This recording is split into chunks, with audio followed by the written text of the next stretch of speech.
దైవ రూపము ప్రేమ జీవరాగము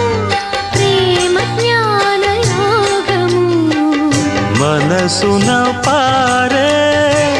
సెలయేరు ప్రేమ అలసట తీర్చే చిరుగాలి ప్రేమ హద్దులేది లేనిది అందమైన ప్రేమ ఇవ్వు ఇవ్వు ఒక ముద్దు ఇవ్వలేండి అడగవద్దు వద్దు వద్దు అంటూ పోతే చిన్నదాన ఎప్పుడంట ఇచ్చేదంట కన్నె ముద్దు ఇచ్చుకుంటే చిన్నవాడ పెళ్లి దాకా ఆగవంట